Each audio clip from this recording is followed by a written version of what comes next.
Hello friends, കഴിഞ്ഞ മാസം ഏട്ടൻ ഓൺലൈനിൽ കണ്ടിട്ട് വാങ്ങിച്ചൊരു പ്രൊഡക്റ്റാണിത്. ഒരു ഹൈ പ്രഷർ വാഷറാണ്.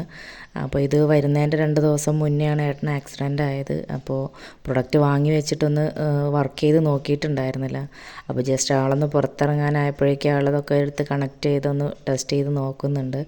ഇത് വളരെ ഈസിയാണ് ഉപയോഗിക്കാൻ. നമുക്കിതുപോലൊരു വലിയ പാത്രത്തിൽ വെള്ളം വെച്ചിട്ട് നമുക്ക് എവിടെ വെച്ചിട്ട് വേണമെങ്കിലും ഉപയോഗിക്കാൻ പറ്റും.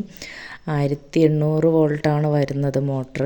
ഇതൊരു പ്രൊമോഷൻ വീഡിയോ അല്ല, ഞാനിത് ജസ്റ്റ് കണ്ടപ്പോൾ അങ്ങനെ വീഡിയോ എടുത്ത് വിട്ടതാണ്. അപ്പോൾ ഞങ്ങളിത് വീടിൻ്റെ ഒരു സൈഡാണ്, അത്യാവശ്യം നല്ല ചെളി പിടിച്ചിരിക്കുന്നൊരു ഭാഗമാണ്. അപ്പോൾ ആദ്യം ചെറുതായിട്ടൊന്ന് വെള്ളം അടിച്ചൊന്ന് നനച്ചിട്ടു. പിന്നെ ഇതുപോലെ നമുക്ക് ലിക്വിഡ് അതിൽ ആഡ് ചെയ്യാൻ പറ്റും. എന്നിട്ട് ഇതുപോലെ ലിക്വിഡ് അടിച്ചിട്ടിട്ട് രണ്ടാമത് ഇതുപോലെ ഒന്ന് വാഷ് ചെയ്തു. അപ്പോൾ അടിപൊളി റിസൾട്ടാണ്. മെയിനായിട്ട് കാർ വാഷ് ചെയ്യാൻ വാങ്ങിച്ചതാണ്. അപ്പോൾ ജസ്റ്റ് ഒരു പരീക്ഷണമാണ്. ഇതിൻ്റെ റിസൾട്ട് ഇതുപോലെ ഇരിക്കുന്നുണ്ട് കേട്ടോ. Okay, thank you.